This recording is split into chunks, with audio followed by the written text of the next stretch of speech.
আসসালামু আলাইকুম রহমতুল্লাহি ওয়া বারাকাতুহু। সম্মানিত প্রিয় মুসলিম ভাই ও বোনেরা, আর ইসলামিক টিভির পক্ষ থেকে সকলকে জানায় আন্তরিক মোবারকবাদ।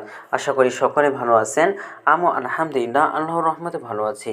আজকে আপনাদের মাঝে আলোচনা করব কোরবানির পশু কেনার পর যে দোয়া আপনি পড়বেন। পবিত্র ঈদুল আজহা মুসলমানদের অন্যতম বড় ধর্মীয় উৎসব। ঈদুল আজহার দিনকে নবীজি সাল্লাল্লাহু আলাইহি সাল্লাম দিনসমূহের মধ্যে শ্রেষ্ঠ বলেছেন।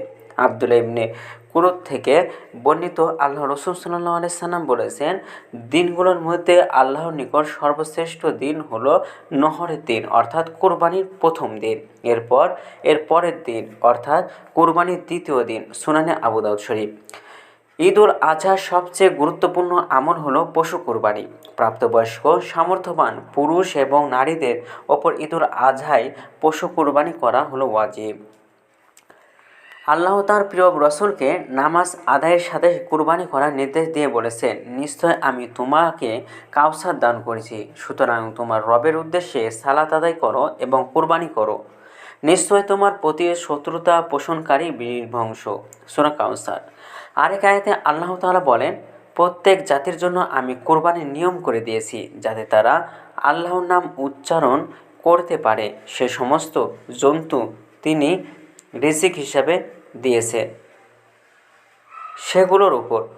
তোমাদের ইলাহ তো এক ইলাহ, অতএব তারই কাছে আত্মসমর্পণ করো, তার অনুগত্যদেরকে সুসংবাদ দাও। সূরা হজ।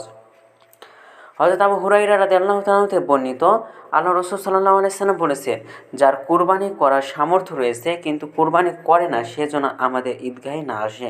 সুনান ইবনে মাজাহ। ঈদুল আজহার এই ওয়াজিব আমলটির প্রস্তুতি নিতে হয় ঈদের আগ থেকেই।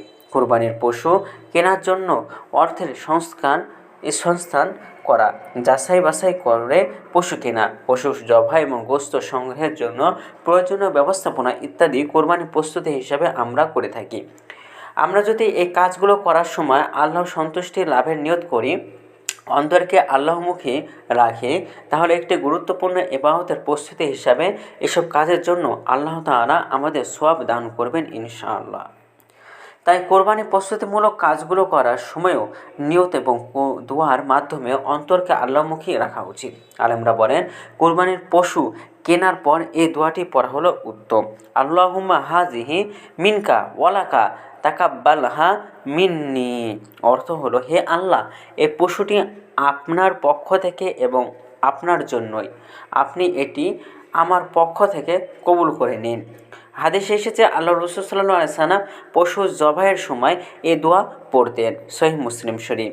আমরা পশু জবাইয়ের সময় বিসমিল্লাহি আল্লাহু আকবার বলার পাশাপাশি এ দোয়াটি পড়তে পারি। পশু কেনার পরও দোয়াটি পড়তে পারি। তো আমাদের এই ভিডিওটি যদি আপনাদের ভালো লাগে তাহলে অবশ্যই চ্যানেলটি সাবস্ক্রাইব করে পাশে থাকবেন। ধন্যবাদ সকলকে।